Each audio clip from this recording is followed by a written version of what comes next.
Hello everyone.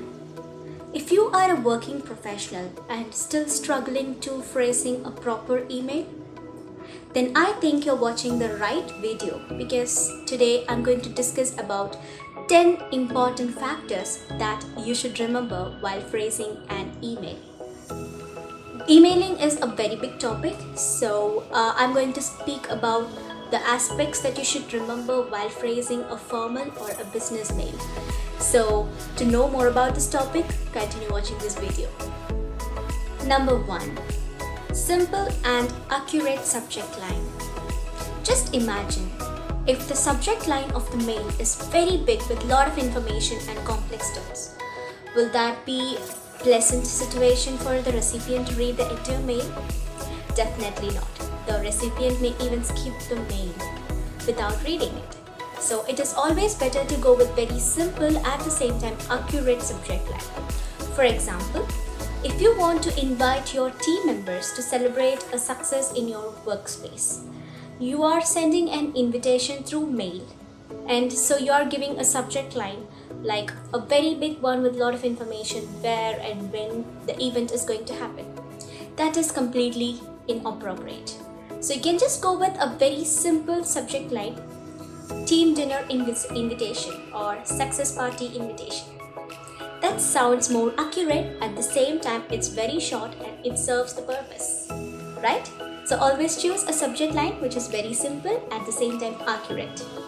Number 2, introduce or reintroduce yourself. So when to introduce or reintroduce yourself? There are certain situations where you have to write an email to a person who is working in a different organization. In such scenarios, definitely you have to introduce yourself along with the name of your organization. Or sometimes you will be writing an email to a person working in a different department in the same organization. In such cases, you can introduce yourself with the name of your department. Maybe you're a person working in HR department and you're writing an email to a person working in the finance department. So you can start your mail with, "Hi, this is Emma working in HR department."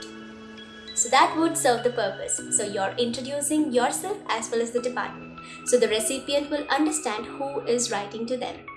So this is very simple, right? Number 3, avoid using slang words, short forms and emoticons. Why you should avoid them? Because you're writing a professional mail, right? So these kind of terms can be used in an informal mail where you're writing to your closed one or loved ones.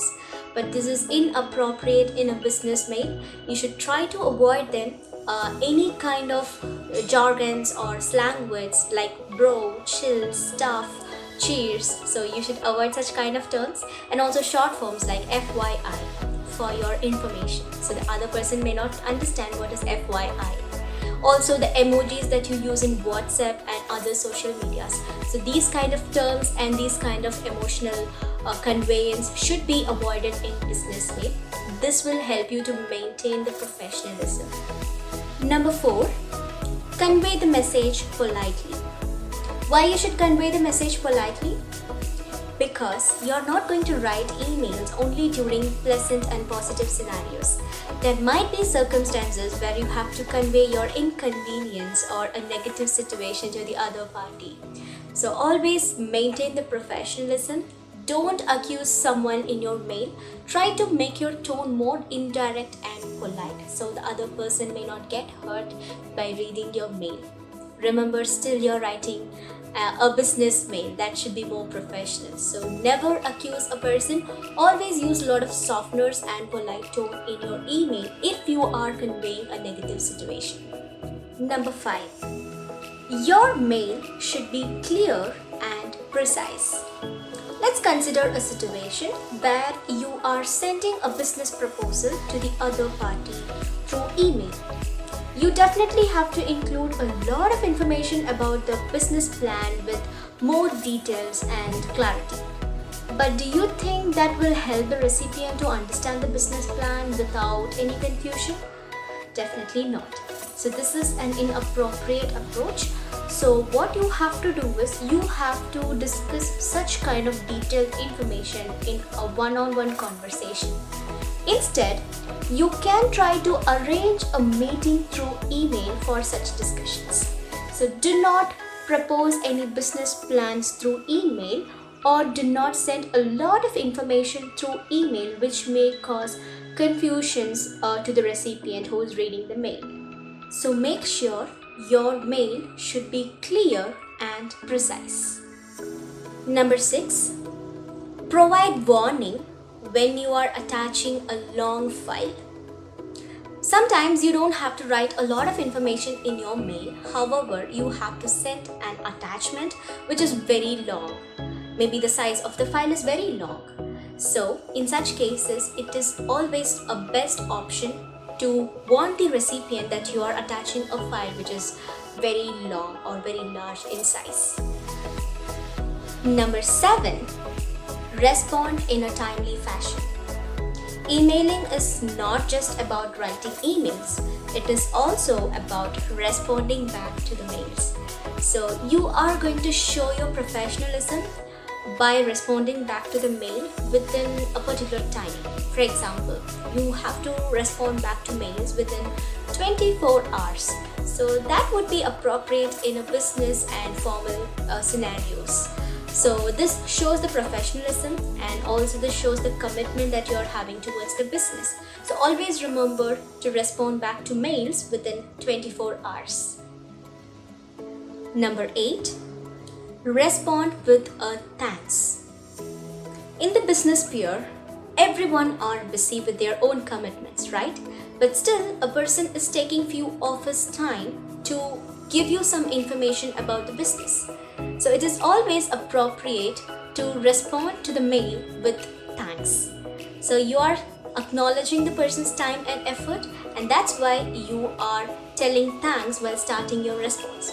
Thank you so much for your message, Mr. Ramesh.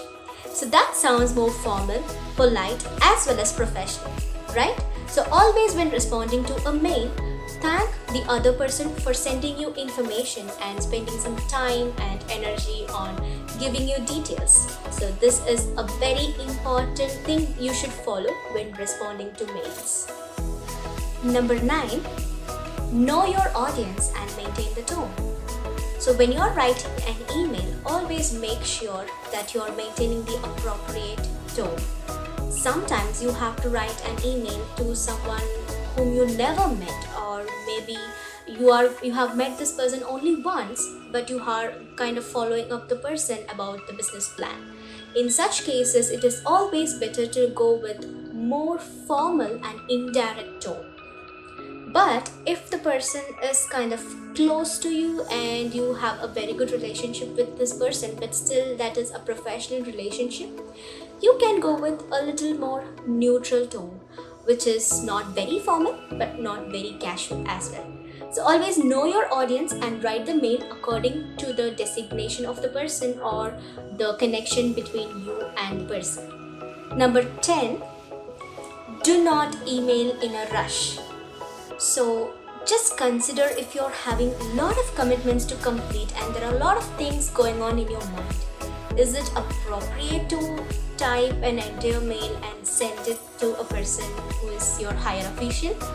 Definitely not. So if you are in a rush, definitely you will not have time to recheck your mails, and in some scenarios you may even miss out some information and you may make any errors in the mail. So it is always better to not to write any emails when you are really busy and if you are in a hurry.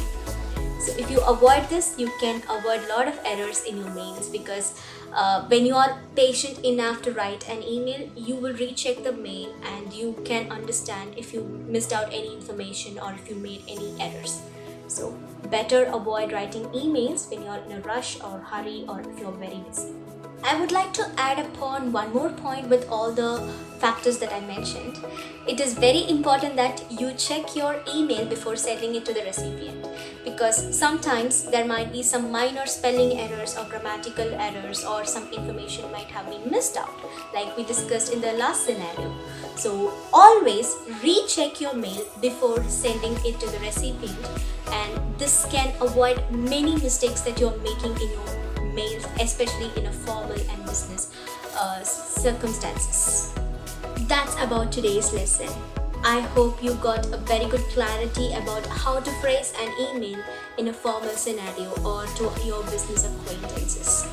So for more such videos and more such lessons, please subscribe to our channel and get notification instantly when we post some updates about new lessons.